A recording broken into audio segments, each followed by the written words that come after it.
Dans la région des savanes, plus précisément à Chindig, il n'est pas rare de trouver le long de la route des blocs de pierre disposés en tas par endroits.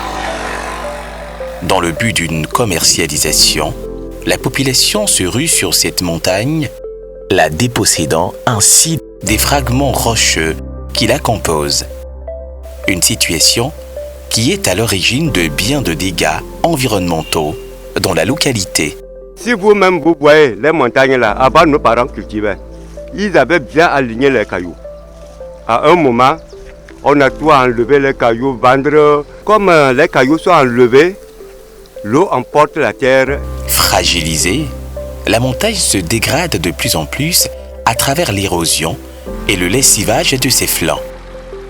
C'est pourquoi la cellule d'appui des producteurs agricoles des savanes, CAPAS, s'est donnée pour mission d'attirer l'attention des populations, de les conscientiser et de proposer une solution durable. Nous sommes passés par des sensibilisations pour amener cette communauté à comprendre que le fait d'enlever les pierres pour commercialiser, ça constitue un danger pour ce village. Ils ont compris et ont accepté la mise en défense de ces flancs de montagne. Cette mise en défense passe par le reboisement du site à travers la création de vergers d'anarcadier, de baobab et de néré. Des essences anti-érosion et adaptées au climat de la localité. Ayant compris les enjeux, la communauté se mobilise désormais pour la mise en terre des plants ainsi que les activités d'entretien. Avec la sensibilisation de CAPAS, on a vu que planter les arbres fruitiers, ça va avantager le village. C'est pour cela que nous voulons planter les arbres fruitiers, même que pour que les arbres là puissent tenir encore la terre là pour que l'eau ne les emporte pas. Le reboisement de ces montagnes contribue à augmenter le couvert végétal tout en réduisant leur dégradation graduelle. Reboiser, c'est bien, mais entretenir et protéger les jeunes plants est gage de leur croissance certaine. Et ça, les femmes du canton de Gundoka à Tandjouaré l'ont bien comprise. Située au pied de la Cuesta, cette localité est de plus en plus menacée par l'érosion du flanc de la montagne.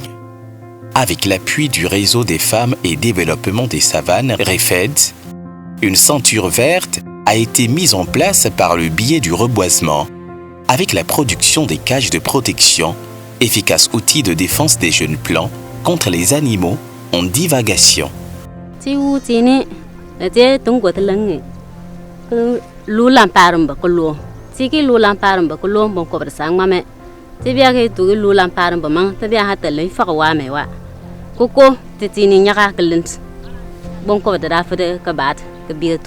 La restauration et la protection des écosystèmes montagneux, à travers la mise en défense des flancs de montagne, restent de bonnes pratiques au service de la lutte contre l'érosion des terres.